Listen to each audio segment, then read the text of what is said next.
Hey guys, what is up? My name is Brianne and welcome back to my channel. Today I'm coming at you with your weekly reading vlog. And this week I will be reading They Both Die at the End by Adam Silvera.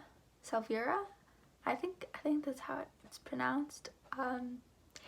It is currently April 28th. And I don't know how long it will take me to read this book. I've been flying through it. It's actually on my May TBR list. So, it's being read early. So I'm just getting ahead in my list. And I hope you guys enjoy.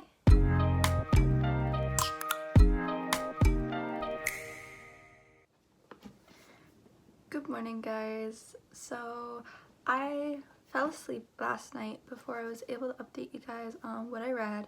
So I just want to go over a few of my thoughts so far because I'm about 100 pages in and I have a whole bunch of little thoughts for different lines and sections. There's a lot going on in the book so far.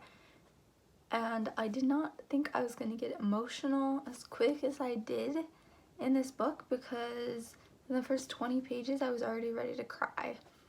And that's not something that actually happens to me very often. It takes a while and I have to be excessively connected to the characters to feel the need to cry. But in this novel, I don't know what it was about it, but I wanted to cry. And so there's a few spots at chapters that I've marked that I want to go over.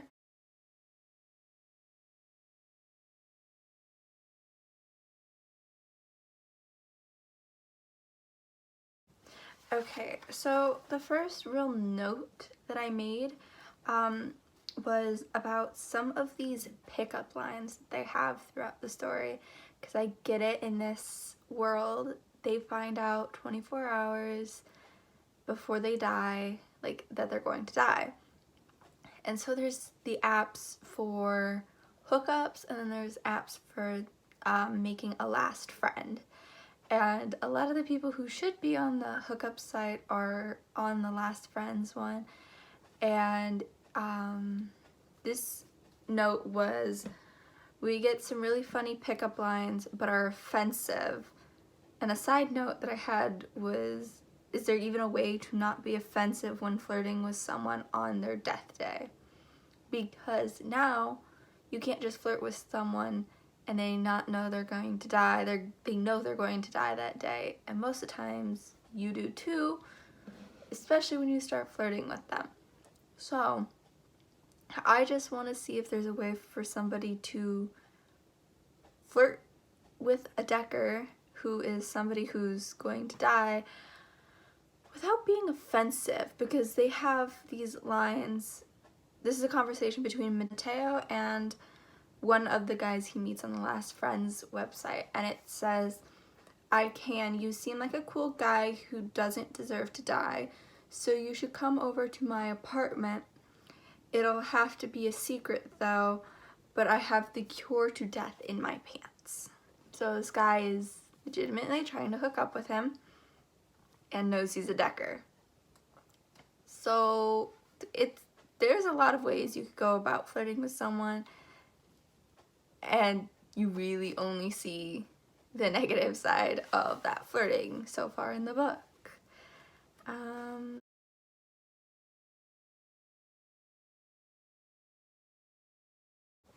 Okay, and I also made a note about the Last Friends app that there's the little mistake where they have people who aren't Deckers able to use it so that they can console people. But my thought was they should only let Deckers use it because there's a lot of just accidental rubbing your long life in their face, and they shouldn't have to go through that. And so I really thought that only Deckers should be able to use it, and that's what I thought it was when I first started reading the book too, was that Deckers were only able to use it, but they're not, and I don't understand the reasoning behind that.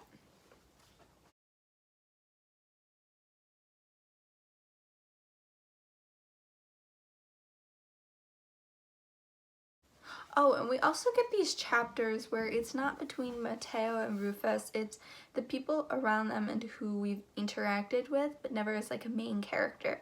So the first one that's not Mateo or Rufus is Andrea, and she is the one who made the death cast call to Mateo, and she messed up his name. And so we get to see a bit into her life and why she messed up and what's going on with her outside of being a death caster. And then in the following chapter, it goes straight to Rufus's point of view, and he's a little snarky, but that's okay because it's kind of funny. And he has this line where he's thinking, he goes, I'm legit gonna pick him up from his house like he's some prince stuck in a high tower in need of rescuing. And he's referring to Mateo. And so I'm wondering if this could just be like the start of a crush or something more, or if they just end up being friends. Because yeah, that would be really cool if they just ended up being friends, but that would also be really funny if they ended up liking each other. Totally out there, kind of just wanted to put that out there because that was something that was like, ooh, could that happen?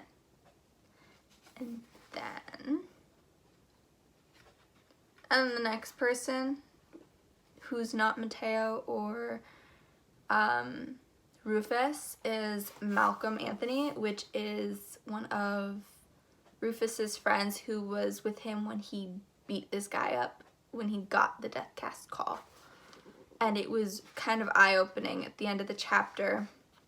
It's talking about how their friend who's in the cop car with him starts crying, and he said, and finally he cries these loud stuttering sobs, but not because he'll now have a criminal record, not because he's scared to go to the police station, not even because Rufus is dying, but because the biggest crime of all tonight was not being able to hug his best friend goodbye. Because they're having a funeral for Rufus, and it gets interrupted because the guy they beat up called the cops on them, and they are now on his doorsteps, and he has to run out, and he's not able to give anyone a hug goodbye, and they're not able to finish his funeral, and it's really sad.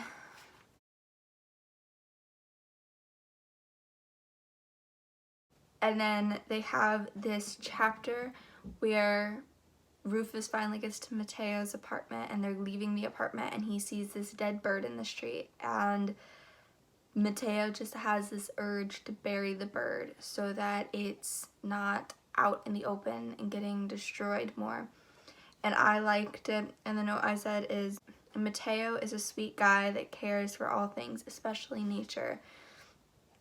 And then in the following chapter, it's from Rufus's point of view, and he has this thought in his head. He goes, yo, Mateo is too good. Definitely not suspicious of him anymore. It's not like he's going to jump me, but I'm mad shocked to meet someone so ... pure. So Rufus knows what he's done, and he knows he's done some crappy things, but he's never met someone like Mateo whose first instinct is just to help someone. And so he just is so shocked to meet someone who's so out there and nice. And I really liked that thought. And the next chapter that we have that's not from Mateo or Rufus's point of view is Amy Dubois. And that is Rufus's ex-girlfriend. And she was at his funeral, and it was her current boyfriend that Rufus beat up. And they're just trying to... She's talking to Peck throughout this, which is her current boyfriend, and yelling at him about calling the cops on Rufus at his funeral. He didn't even wait. He took away whatever time she had left with him and kind of just ended it, cut it short. And I get he was upset that somebody beat him up, and I get he's upset that she's choosing him over, like, choosing Rufus over him. but it still does not excuse calling the cops on them at their own funeral. But yeah, that's where I stopped last night, at page 109. I really didn't think I was going to be able to read that much last night, but I did. I got all my notes here. I will update you guys later today. I plan to read a lot more because I don't have any classes today. So I am going to just jump right in and start reading maybe another chapter or two before I do some schoolwork. Alrighty guys, so it's currently 4 o'clock and I have read just about another 100 pages of They Both Die at the End. So I'm on page 201 and I'm really enjoying it, and I didn't think I would have this kind of emotional investment in the characters, even though it was already a very emotional story to start with. But I like the development of both Matteo and Rufus and the characters outside of it, and I love how the author connects all of the people that we don't necessarily meet face to face with Matteo and Rufus, but are brought up in their stories and you see where they are now in life.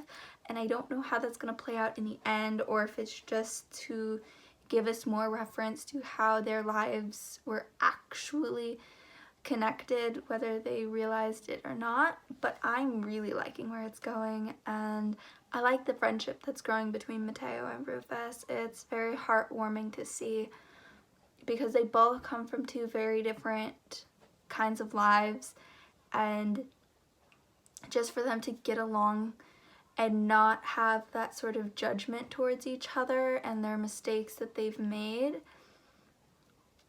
it's a good thing because they're able to spend this last final day without judgment and living what they hadn't before. So I'm gonna try and read maybe another 50 pages tonight before I go to bed, and then I will update you guys in the morning. Alrighty guys, so it is currently Friday afternoon and I finished reading They Both Die at the End last night, but I wanted to give it time to sit with me before I gave you guys my final thoughts. And really, I think this book has become my #1 favorite book because there's just so much in it, and it has so many different lessons in it that you don't realize until after you've read it, and you're like, wow, I wish this would have happened, but the only way for that to happen would have been for them to learn those lessons. And the biggest lesson I took out of this was you should live every day like it's your last, but always hope for a tomorrow. So by that I mean always live as much as you can in one day, but don't put yourself at risk at the same time. Go for opportunities that'll keep you around, but that'll make you feel like you're living and that you're out there. And something else I really liked is how Adam Silvera kind of just wove together all of these characters and all of their lives just to show how one event led to another and how one person's actions changed the fate of another, because we have these scenes throughout the book from this character Delilah's point of view, and she got the death cast call and we don't know if she dies, but she goes throughout her day thinking that it was just a prank from her now ex-fiance Victor, who works at Deathcast. And at the very end of the book she calls him because she realizes it's not fake, and she has 2 hours left and he's racing out of the building, and he gets in his car and drives. And at this point in the story, Matteo has died, and Rufus is at the hospital, and he's refusing help, so he just gets his phone out, and he's outside. He puts his headphones in, and he starts watching this video that he has of Matteo singing to him as he crosses the road, and the car it doesn't directly say that he dies from being run over by the car, but it is strongly implied because they were both heading the same place, and Rufus was just cutting across like a park while the guy was driving on the road, and they're on the same road, and Rufus is walking and the car comes. And that's when I broke down. I broke down when Mateo died, and there was still another 20, 30, 40 pages, I think, left in the book, and I didn't know what to do. But I really like how they tied it in like that, and it just comes full circle. I am very curious how Delilah's ending went, because we really don't get anything from her, and Victor doesn't die, but... And then you see a lot of the Pluto's interactions too throughout the middle of the book, and it's so sweet. It's just everything in this book screams life lessons that you should know before you leave high school, and it's amazing to be able to read that and learn those things before I go to high school. I personally would say one of my favorite lessons that this book tries to teach is family is not just blood. Family is those who's there for you. And we see that not just from Rufus and the Plutos, because yes, his family died, and then the Plutos became his family because they were there for him, but also in Mateo's case, Lydia, his best friend who has a kid and dropped out to get her GED, has just always been there for him, and he considers her family, and it's all so sweet and heartbreaking. Personally, I would give this book a 5 out of 5 because I really think it changed how I thought about some things, not just some things, like a lot of things in general. And it's really eye-opening to see what it would be like or could be like if you knew the day you were going to die that you were going to die. And I don't think I'd ever want to live in a world like that because I'd be too paranoid and I wouldn't live. So I think our world is good the way it is on that, because you're forced to live as much as you can every day without regrets. Because if you have regrets, what good is that going to do for you? You're living your life for you and not someone else. And I think that's the wonder of not knowing when it's all going to come to an end. So I definitely recommend this book to everyone and anyone. It's a 5 out of 5 read, and I hope you guys enjoy it. Alrighty guys, that was it for today's reading vlog. I hope you guys enjoyed. Please do not forget to like and subscribe, and let me know down in the comment section below either whether you've read They Both Die at the End or a book that has changed your perspective on things around you and the world around you.